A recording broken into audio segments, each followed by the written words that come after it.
हरेक यात्राको आफ्नै कथा हुन्छ र हरेक कथाको आफ्नै सुरुवात। हाम्रो आजको खोजी यात्रा सुरु भएको छ भक्तपुरको यो ऐतिहासिक शान्त चोक चोफलबाट, जहाँ समयले आज पनि अतीतका केही मधुर स्मृतिहरूलाई स्नेहपूर्वक सँगालेर राखेको छ। कमल पोखरीको गहिराईमा पुग्नु अघि हामीले यहाँका जीवन्त इतिहासका साँची हाम्रा यी श्रद्धेय अग्रजहरूबाट केही अनुभव र आशीर्वाद लिन चाह्यौँ। कमलको फुल रोप्ने सबैको त्यहाँ हो कि होइन? भनौँ न, हाम्रो सबैको जुन भक्तपुरको चाहिँ एक वारको भरको भनौँ न, अरू लुगा हाम्रो भक्तपुरको मान्छेको त सबै त्यो लुगा धुने त्यही पोखरीमा न हो। अन्त कहाँ पानी छ र? धाराको पानी अहिले भर्खर पो आयो। हाँस क्या, त्यो उड्ने हाँस हुँदैन त्यो पोखरीमा माछा खानु, त्यो के गर्नु आउँछ नि उनीहरू त।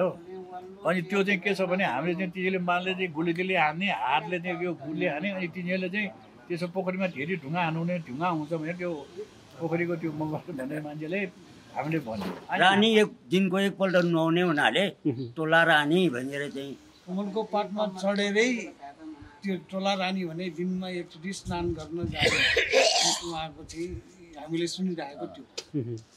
तुला रानीको राजदरबार यहाँ, यता तुला रानी पूजापाठ गर्नुको लागि त्यो फुल टिप्न आउँथ्यो अरे।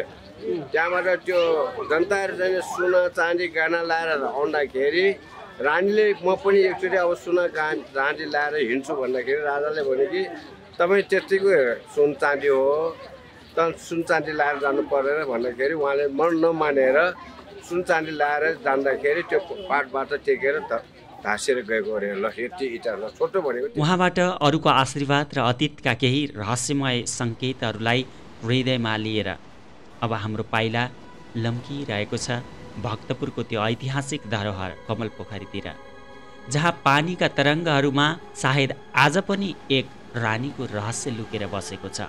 नमस्ते अनि स्वागत छ खोजी यात्रामा। हरेक ढुङ्गा, माटो र पानीका थोपाहरूमा लुकेका हुन्छन् हाम्रा पुर्खाहरूका कथाहरू, हाम्रा सभ्यताका चिनारीहरू। आज हामी तपाईँहरूलाई त्यस्तै एउटा बिर्सिएको तर जीवन्त इतिहासको पाना पल्टाउन लैजाँदैछौँ। भक्तपुरको हृदयमा रहेको रहस्यले भरिएको कमल पोखरी। कल्पना गर्नुहोस् त त्यो समय जब यो पोखरी केवल पानीको स्रोत थिएन, यो त एक जीवन्त समुदायको धड्कन थियो। हाँसका बथानहरूको निर्दोष क्रीडा, कमलको मनमोहक सुगन्ध र यहाँका हरेक गतिविधिमा जीवनको उत्सव झल्किन्थ्यो। यो थियो एक स्वर्णिम युग र यस पवित्र धरोहरको आत्मालाई जीवन्त राख्ने, यसको संरक्षण गर्ने महान जिम्मा थियो मग जातिका समर्पित निष्ठावान सेवकहरूको। पुस्ता दर पुस्ता उनीहरूले यसलाई आफ्नो आस्था, श्रम र प्रेमले सिञ्चित गरे। यस्तै अद्भुत तर ओझेलमा परेका कथाहरू र पात्रहरूको खोजी गर्नु नै खोजी यात्राको मूल उद्देश्य हो। हाम्रा बाजे बराजु भन्नुहुन्थ्यो, यो पोखरी हाम्रो प्राण हो, हाम्रो आस्था हो, यसको सेवा गर्नु हाम्रो धर्म थियो, हाम्रो गौरव, हाम्रो पहिचान। तर कमल पोखरीको गाथा यतिमा मात्र सीमित छैन। यसको पानीमा एउटा यस्तो रहस्य पनि लुकेको छ जसले कल्पना र यथार्थको सीमा रेखालाई नै चुनौती दिन्छ। कथा एक तोला सुन जस्तै हलुङ्गी दिव्य रानीको, जसलाई इतिहासले तोला रानी भनेर सम्झन्छ। आउनुहोस् खोजी यात्रासँगै यो रहस्यको गहिराईमा डुबुल्की मारौँ। लोककथाहरू साँची छन्, उनी यति पवित्र, यति निष्पाप र यति हलुङ्गी थिइन् कि कमलका कलिला कोमल पातहरूले पनि उनको दिव्य भारलाई सहजै फेक्न सक्थ्यो। उनी जल देवी झैँ पोखरीको छातीमा लीला गर्थिन्, मानौ प्रकृति स्वयं उनको चरणमा समर्पित थियो। पानीको अत्यन्तै मधुर सङ्गीतमय छप्ल्याङ छुप्लुङ हावाको हल्का सुगन्धित सुसाट, रातमा फुल्ने कुनै फुलको मधुर बास्नाको आवाज, टाढाबाट आइरहेको कोइलीको कर्णप्रिय गीत। तर समयको कुन क्रूर मोडमा भाग्यले कस्तो निर्मम परीक्षा लियो, कुन्नी मानवीय कमजोरी या विधिको विधान। उनको त्यो अलौकिक शक्ति, त्यो दिव्य वरदान क्षीण भयो र त्यही कमल पोखरी जसले उनलाई देवी चाहिँ पूजा गर्थ्यो, त्यही उनको चिर विश्राम स्थल बन्यो। एक रहस्य जो आज पनि अनुत्तरित छ। समयको निर्मम प्रहार र मानवीय उपेक्षाको कालो बादलले एक दिन त्यो जीवन्त पोखरीलाई यसरी छोप्यो कि त्यसले आफ्नो पहिचान, आफ्नो आत्मा गुमाउने सङ्घारमा पुग्यो। हाँसका बथानहरूले बास सारे, कमलले मुस्कुराउन बिर्सियो। पोखरी केवल एक विस्मृत दुःखद कथा बन्न लाग्यो। तर खरानीबाट पनि पुनर्जीवन सम्भव छ जब समुदाय जाग्छ, जब आफ्नो माटो र सम्पदाप्रतिको अगाध प्रेमले अठोट लिन्छ। भक्तपुर नगरपालिका र सचेत जागरुक नागरिकको सामूहिक प्रयास र अटुट सङ्कल्पले कमल पोखरीले नयाँ सास फेर्न थाल्यो। खोजी यात्रा यस्तै सकारात्मक परिवर्तन र सामूहिक प्रयासका कथाहरूलाई सदैव सम्मान गर्दछ। आज हेर्नुहोस्, कमल पोखरी फेरि मुस्कुराइरहेको छ। यो केवल ढुङ्गा, माटो र पानीको संरचना मात्र होइन, यो हाम्रो गौरवशाली अतीत, जीवन्त संस्कृति र उज्यालो भविष्यलाई जोड्ने एउटा सुन्दर सेतु हो। यसको अनुपम सौन्दर्यलाई अझ प्रगाढ र अर्थपूर्ण बनाएको छ। यसको वरिपरि आस्था, इतिहास र कला बोकेर शताब्दीौँदेखि उभिएका यी प्राचीन स्तूपहरू, कलात्मक मठ मन्दिरहरू र लहरै मिलेका परम्परागत नेवारी घरहरूको मनमोहक जीवन्त पङ्क्तिले, यो समग्र परिवेशले कमल पोखरीलाई केवल एक जलाशय मात्र नभई एक धड्किरहेको जीवन्त सांस्कृतिक केन्द्रको रूपमा प्रस्तुत गर्दछ।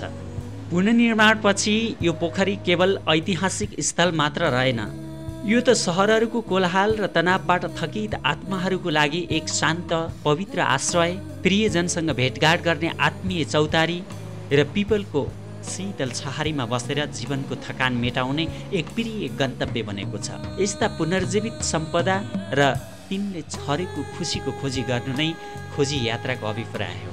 कमल पोखरीको पानीको हरेक पवित्र थोपामा कथाहरू छन्, हाम्रा पुर्खाहरूको सङ्घर्ष र सपना छ। इतिहासका अमिट पानाहरू छन् र अनगिन्ती स्रोत र साधनहरू मिसिएका छन्। यसले केवल अतीतका गौरव गाथाहरूलाई मात्र अँगालेको छैन, बरु वरपरको आस्था, कला र इतिहासले भरिपूर्ण पवित्र वातावरणसँग एकाकार भएर वर्तमानलाई पनि उत्सवमय र जीवन्त बनाइरहेको छ। यो एक साझा सम्पत्ति, एक शान्तिको अनुपम केन्द्र र समुदायको आस्था र आध्यात्मिक धड्कन बनेर कमल पोखरी एक जीवन्त उदाहरण हो। कसरी सामूहिक इच्छाशक्ति, अटुट सङ्कल्प र आफ्नो सम्पदाप्रतिको अगाध प्रेमले मृतप्राय धरोहरलाई पनि पुनर्जीवित दिन सकिन्छ। खोजी यात्रा यस्तै प्रेरणादायक कथाहरू, आफ्नै गौरवशाली इतिहास, समृद्ध संस्कृति र हाम्रो माटोको सुगन्ध तपाईँहरूसम्म पुर्याउने पवित्र प्रयासमा निरन्तर निष्ठापूर्वक लागिरहेको छ। आउनुहोस्, हामी सबै मिलेर हाम्रा यस्ता अनमोल अमूल्य धरोहरहरूको र यिनलाई जीवन्त र अर्थपूर्ण बनाउने समग्र पवित्र परिवेशको तन, मन र वचनले संरक्षणमा जुटौँ, ताकि आउने अनगिन्ती पुस्ताले पनि तोलारानी जस्ता अलौकिक कथाहरू श्रद्धापूर्वक सुन्न पाउन्। पिपलको पवित्र छहारीमा बसेर जीवनको वास्तविक अर्थ र शान्ति खोज्न पाउन्। हाम्रा कलात्मक मठ मन्दिर र प्राचीन स्तूपहरूको ऐतिहासिक, सांस्कृतिक र आध्यात्मिक महत्त्व गर्वले बुझ्न पाउन् र सायद फेरि एकपटक यही कमल पोखरीमा हाँसका बथानहरू निर्धक्क आनन्दले जल क्रीडा गरेको यो स्वर्णिम दृश्य आफ्नै आँखाले देख्न पाउन् र हाम्रो कमल पोखरी, हाम्रो गौरव, हाम्रो पहिचान, हाम्रो आस्था सधैँ सधैँ युगौँ युगसम्म यसरी नै मुस्कुराइरहोस्। थप यस्तै मन छुने, ज्ञानवर्धक र प्रेरणादायक खोजमूलक यात्राहरूको लागि खोजी यात्रासँग सदैव जोडिरहनुहोस्। धन्यवाद।